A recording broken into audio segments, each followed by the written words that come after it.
Should I do a video today or have a day off? Alright, quick one. Only a few orders, but some that are a little bit tasty.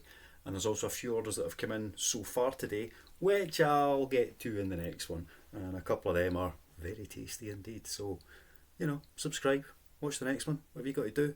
But anyway, for today, starting off with a box set. We do like a box set. A box set of Secret Sevensies. So, a nice wee box set of Secret Sevensies. There are, how many in it?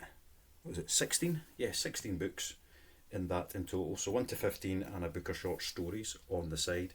And I think I bought that for like £3 or £3.50 for the full set. Considering there's like 15 books, it's not a great value sale, but it does sell well and quickly. £18.99 for that Secret 7 box set. So somebody's getting an absolute banging bargain out of that one. Ms. Enid Blyton. That's not who's bought it, obviously that's who wrote it. You know what I'm saying? Right, next we get a wee bundle of movies. So this was the usual £8.49 for 5 DVDs. The Great Escape. Indecent Proposal. Remember that one? Didn't like that. The Wolf of Wall Street. Gladiator. And True Grit, the remake, not the original. So 5 DVDs, £8.49, all from my classics listing as it is. Another book bundle, first book bundle, the first one was a box set. Bread and Butters, Michael Connolly, 5 little paperbacks. We've got The Overlook, Angel's Flight, The Closers, The Brass Verdict with the Amazon cover, and A Darkness More Than Night. So, pretty bread and butter order. Bread and butter. I'm saying that far too often. £12.54 for those 5. Happy to take that all day long. One on its own. Had this sitting for a few months probably. I picked it up just because I liked the cover. How can you not love that cover? Ghoul by Michael Slade, author of Headhunter. Now I've seen different movies called Headhunter, and I don't know if this is the same thing. I think it might be. It was a dude out of Game of Thrones that was in it, Jamie Lannister. Can't remember his name, but quite like him and things. So I think that's what the Headhunter book became the movie of. But this one, Go by Michael Slade, 1987, first edition. Quite like the look of it. That sold for £8.98. Right, another small bundle. Stuart McBride, another popular author. He sells fairly regularly. As with all of these types of books, the hardcovers do not sell as well as the paperbacks. But in this case, we've got 1 hardcover and 2 paperbacks going out, and they've gone for a grand total of £10.29. So a nice wee £10 order. Fairly standard in it. Right, another bundle. This went for a whole pound more than the other one. Val McDermott. So, another popular thriller writer. You notice there's a lot of thrillers sell, don't they? So what have we got? Splinter the Silence, 1979. Trick of the Dark, How the Dead Speak, and Killing the Shadows. So 5 Val McDermott paperbacks. Another author that you'll see regularly, so if you can get them cheap, pick them up, stack them high. They don't sell fast, but they do sell, so they'll quite easily sell in bundles whenever they need to. £11.49 for that lot, and it's sold without promoted listings, so that's an extra few pence in my pocket. I do like it when that happens. The next one we're going to come back to once we've done another bundle. Anne McCaffrey. We've sold a few bundles of these in the last couple of weeks, last few weeks. So I've had a load that sat for a while, and then I just about trebled the number that I had in stock, and suddenly they started selling. So we've got Anne McCaffrey. It's like dragon fantasy. trying to remember the name of the series. Pern, Dragons of Pern, something like that. Anyway, we've got Dragon Song, nice old vintage paperback. Dragon Quest, nice old vintage paperback, not in as good condition, but still a nice old book. First Chronicle of Pern, which is why I think it's something to do with the Dragons of Pern. Might be. That's newer, but very good condition.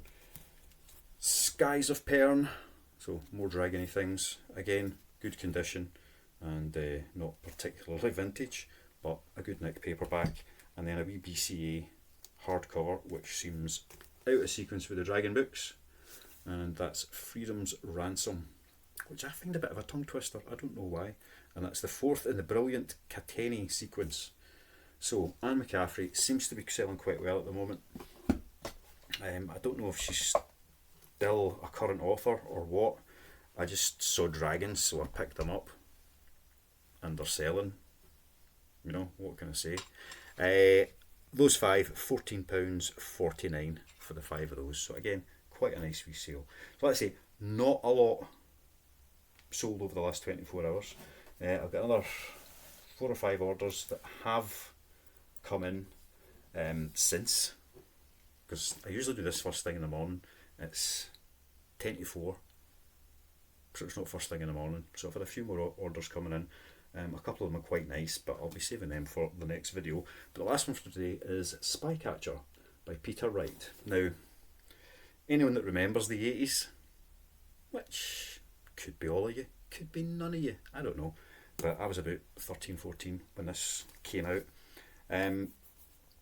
It's before this book, MI6 officially didn't exist.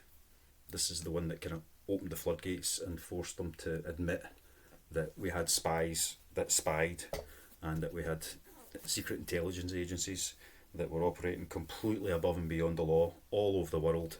And the publication of this book and a couple of others pulled all that in, really embarrassed Thatcher and her government, and made the spy world what it is today. For the better, for the worse, don't know. Certainly we lost the trust of a lot of foreign nations, because if our spies were going to tell everybody who everybody was and what they were doing, nobody was going to tell us jack, you know what I mean? But anyway, when Spycatcher was first published, it was banned in the UK. You couldn't get it in the UK. They had like an embargo thing. They were basically banned from publishing it. So it was first published in Australia in 1980, was it 87 or 88? 87. It came out in Australia, and this is a 1987 Australia first edition. In 88, it finally got published in the UK and wider international release. So if you're looking for a first edition of Spycatcher, you want to find the Australian one, which, if you can see that, looks like that. So published Heinemann, Australia, 1987. That's the one that is the real first edition. It's not a particularly valuable book, but it's a wee bit of a curiosity. If you are looking for it and you do see it, and it's got the Australian one rather than the UK one, then £15.65. So it's not stupid money or anything, but let's say that Australian first edition is worth a couple of quid more than the normal edition, so it is worth keeping your eyes open. And it is the kind of book that there's a certain generation that typically work in charity shops. Yeah? Is that a fair comment? Probably my generation. I'm 50 next year. By next year I mean 2024. That really depresses the shit out of me. But anyway, there's a certain generation work, and a lot of them will recognise this as a pretty mass produced book, so people don't look at it as if it's got value. But let's say this Australian first edition does, and you will see it quite often. I've seen a few copies of this, but I've only ever picked up one, because I was picking up lots of other books and I threw it in the pile, rather than if I'd just seen it by itself I would have probably skipped it, because I see it and I think, well, that's an old book. But it does have a wee bit of value. So Spycatcher, Peter Wright, Australian, 1987 first edition, £15.65, and you'll note that when there's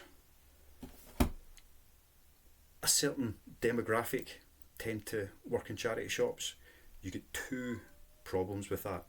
The first one is you get all the wannabe upper class ladies who don't understand what it's like to have no money, and therefore to them £5-10 is nothing. So they want a fiver for everything, they want a tenner for everything. Books, well, £2 or £3 for the books is perfectly reasonable because that is nothing to them. Whereas if you're trying to buy books to sell on, or you're genuinely skint like me, then £3 for a book, you can't afford it. You're looking for stuff that is cheaper. So you want to find the shops that have the staff in there, and it's typically the ladies, but there's quite a few gents working in the shops around here my way as well. But you're looking for folk who have come from a proper working background. I don't like saying working class because that implies poor, but I don't mean poor people.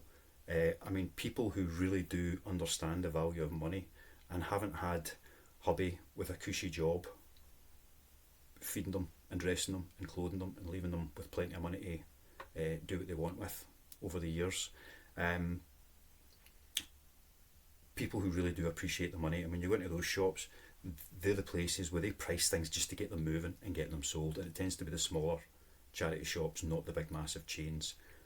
Anyway, that all aside, wee shops, nice people in it, you will find cheaper books as well as cheaper everything else, and books that come from, that would have been popular when that generation was kind of hitting late teens and early 30s. So i.e. that when they were influential in the world, anything that came out in that point is seen by these old eyes as common, but is actually now vintage. So you quite often are able to find things like that where they've just been overlooked, because somebody younger might look at that and go, oh, there's an old James Herbert book, old spy book, you know, the Peter Wright one, whatever it is. But those that are a bit older just see it as the mass market, so you're likely to find books like that for a reasonable price. Anyway, that's just me blabbering on about a complete crock or whatever. This was meant to be a very quick video, and I suppose it still is. So I'll see you later. Love you. Bye.